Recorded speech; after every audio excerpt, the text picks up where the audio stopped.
at any given point in time, there could be somebody living in our shelter who has been assaulted in the head, hit repeatedly, and that repetitive head trauma can have long-lasting impacts. Long after they've been able to successfully leave the abusive relationship, they may still have lingering challenges and profound challenges sometimes as a result of the trauma they experienced. And that trauma, somebody who's willing to hit their partner in the head, punch them in the face, slam their head into the wall, those are the people that we're really concerned about, because that's a very high-risk behavior in regards to the potential for somebody to be killed. It's a dangerous behavior. Right. And, one of the high risk factors with CTE is repetitive concussive hits, which of course in an abusive relationship can happen. Yeah, absolutely. And the other thing that happens often in abuse that is such a huge danger signal is strangulation. And often survivors, victims will talk about being choked. And I think the word choke really minimizes what's happening. When somebody is grabbing you by the throat and restricting your airflow, they're strangling you. And those attempted strangulations can also cause long-lasting trauma. We are involved with a survivor when she's in the crisis. That has just happened. But we know from long-term studies that being repeatedly strangled, being repeatedly hit in the head can have very long-lasting impacts. We had a survivor years ago. A colleague of mine who runs another center now was sharing when she was doing her internship here at the Spring about 10, 15 years ago. There was a survivor who had such an extreme concussion that our staff were checking on her every 15 minutes because she'd been discharged from the hospital, but they'd said, you've got to keep a really close eye on her to make sure that she doesn't sink into a coma. And so literally, my friend said it was eye-opening at that point to see the extreme violence that survivors of domestic violence can experience at the hands of people who say that they love them. Anecdotally, what has been your experience in seeing victims who have been hit in the head repeatedly? Sure. I mean, I think between our shelter services and our outreach services, so some folks receive services without coming to shelter, but they visit our outreach services centers. We also have attorneys on staff who assist with legal remedies around injunctions for protection. And I'm sure throughout the year, we're coming across survivors who have experienced repeated hits to the head. We don't tend to document that and track that. And even at a statewide level, I know at one point the Florida Coalition Against Domestic Violence was looking at that as an issue, because we know it's an issue. It's just none of us are researchers to be able to quantify.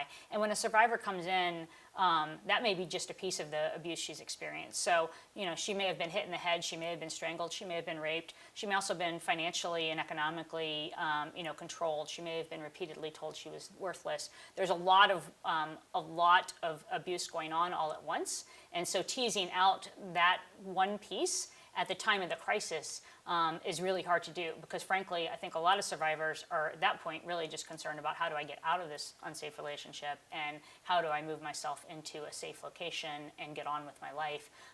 And it's later, months later, sometimes years later, where those really kind of sometimes dire health outcomes as a result of some of this trauma start to bubble up, because they're not always immediately apparent. No, absolutely. Yeah. I think along those lines, so many of your clients are here in an acute crisis. Yes. Yeah. Whereas CTE can show up years and years down the line. So how do we help raise awareness or let victims know that this is something that they should be on the lookout for? Yeah, I mean, I think as a society, we need to stop participating in kind of the minimizing of the abuse that survivors experience. So the things that we can all do to help is when somebody tells you they're being abused, start with belief. Believe what they're telling you and help them. Don't start telling them what to do, because then we become like abusers. But if they reach out to you for help, listen, believe, let them know there are resources. They may not be ready to leave yet, but tell them there's a resource like the Spring at Tampa Bay. There are actually, 42 centers in the state of Florida. In addition to Spring, CASA is in St. Petersburg, Sunrise is in Pasco County. In our kind of media market, there are 10 to 12 domestic violence centers. Let them know that we exist. And that if they want to seek help, they can get it from us. We actually have a health and wellness champion position on staff whose sole responsibility is to help survivors take care of themselves, connect them to medical resources, make sure that if they're qualified for health insurance, that they're able to get it, assist them every step of the way so that they can also begin to take care of their physical, emotional, and spiritual health, because we know, the best possible outcome comes when somebody is being looked at as a whole human being, and is getting the resources they need for all aspects of their life. These traumas that survivors experience every day right here in our community, right next door to us, and with colleagues that work right next to us in the cubicle, just down the hall, every day there's violence, extreme violence that people are experiencing, and we as a society need to say it's unacceptable. We need to hold batterers accountable. Too often we're blaming victims for their abuse, and we're asking, why doesn't she get out of the relationship? But we're not honoring how incredibly dangerous it is when she does, and we're not doing enough to support survivors who are leaving, because every day women leave, and men can be victims too, and every day survivors of domestic violence are choosing to leave relationships. We got to do a better job of supporting them when they do. Have you ever had somebody come in who's been hit in the head, who you could actually see the effects of this head injury? Yeah, and sometimes it's not as readily apparent. I'm sure there are a lot more survivors that we're serving that's a piece that may not go as fully noticed. But there have been, in the 7 years I've been here, a number of instances where I can recall people who were here who it was very clear that the abusive head trauma they experienced at the hands of their partner was what was causing delays in cognition.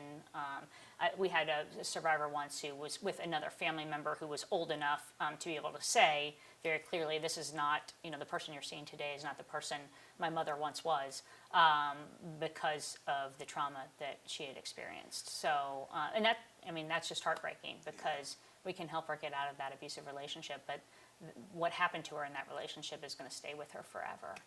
There is an organization in Arizona, I believe, that is encouraging victims of domestic abuse to donate their brains, after they die. Sure. Because CTE can only be diagnosed posthumously, right, and it needs to be done from donated brains. And since football has been driving so much of the media conversation about CTE, we see a large number of football players donating their brains.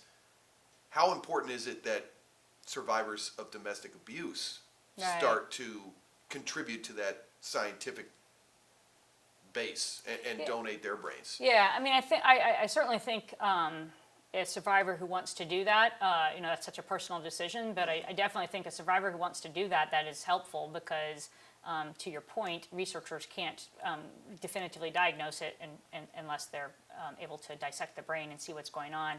I think the difference between survivors of domestic violence and, say, football or soccer or any of the other, even the military, any of the other ways in which you can get this repetitive head trauma is, in football you can change the rules of football, you can change the gear of football. In the military you can come up with better gear. Soccer, they could, I wish every soccer player who headed a ball had to have some contraption around their head. But ending domestic violence, and there's no easy way to stop what's happening to survivors. So I think it's important that we maybe identify that this is another way that women are being battered and that survivors are being battered, and that has long-lasting impacts. But I'm a little bit stymied about, there's not a thing clear, what do we do, other than what we've been saying for 40 or 50 years is we've got to hold batterers accountable and say it is not acceptable to abuse your partner. So I'm all for research, but I'm even more for taking a really strong stance and really holding batterers accountable to the highest point possible when they batter, so that we stop battering, and then we won't have women who experience head trauma. Right. And that, there's an element of choice there too. People choose to play football or right. soccer. People choose to enroll in the military. I don't know anybody that chooses to be abused. No, you may be stuck in a situation. Again, we don't want to blame victims here. So it's Yeah. That's not a choice people make. And I really appreciate you, particularly you as a guy, in saying that, because too often I think, there is a societal belief, oh, well, she chose this guy.